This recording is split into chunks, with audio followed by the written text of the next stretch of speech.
The Aurora Academy floated in the void between galaxies, a massive structure of crystalline metal and pulsing energy shields.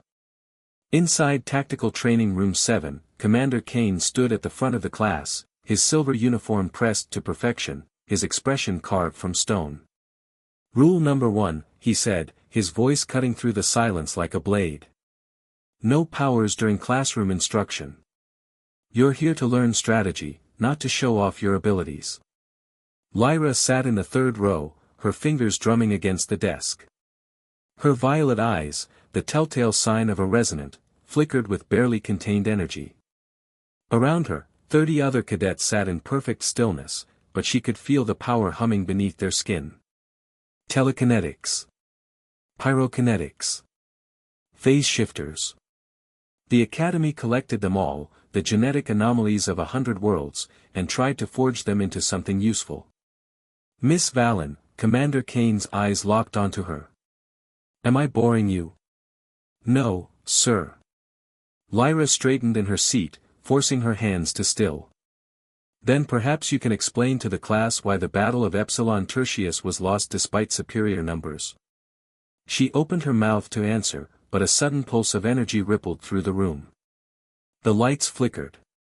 Several cadets gasped as their powers flared involuntarily, a desk levitated 3 inches off the ground, frost spread across a window, someone's skin briefly turned translucent. "Control!" Commander Kane barked. "All of you, control!" Lyra felt it then, the source of the disturbance. A massive energy wave rolling through the station, probably from the experimental reactor in Sector 9. It crashed against her mental shields like a tidal wave, and her resonant ability, the power to amplify and redirect energy, roared to life in response. She gripped the edges of her desk, knuckles white, fighting to keep it contained. The wave pulsed again, stronger this time. Commander Kane continued his lecture, apparently unaffected. The commander at Epsilon Tertius failed to. The third pulse hit like a hammer. Lyra's control shattered.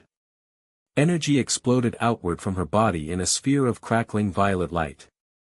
It touched everything, walls, desks, students. And Commander Kane, who had been mid-sentence, suddenly seized up as the power washed over him. The classroom erupted in chaos. Cadets dove under desks. Alarms began to wail.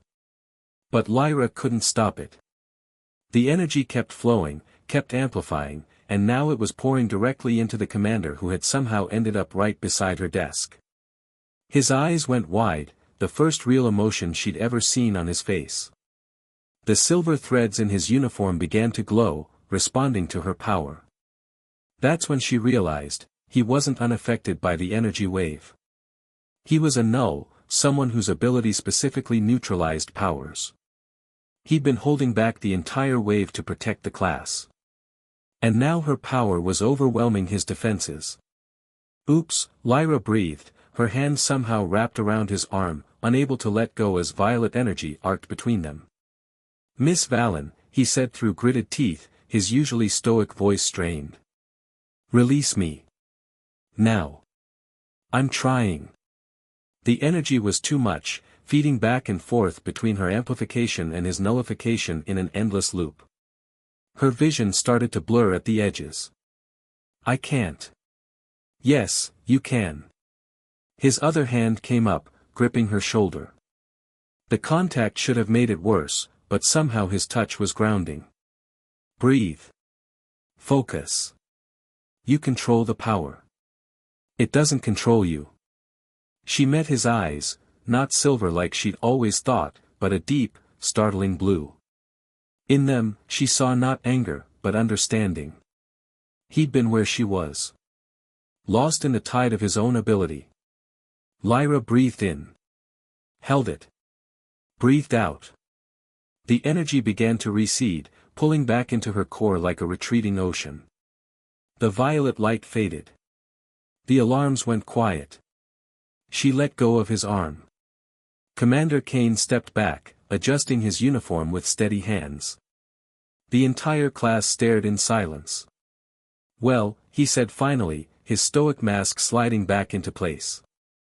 I believe that adequately demonstrates why we have a no-powers policy in class.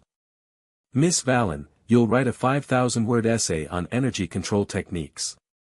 The rest of you, dismissed. As the cadets filed out, stealing glances at her, Lyra remained seated. Commander Kane paused at the door. Not bad, cadet. Next time, try the poops before the explosion. The corner of his mouth twitched. Almost a smile. Then he was gone, leaving Lyra alone with the lingering scent of ozone and the strange warmth where his hand had gripped her shoulder.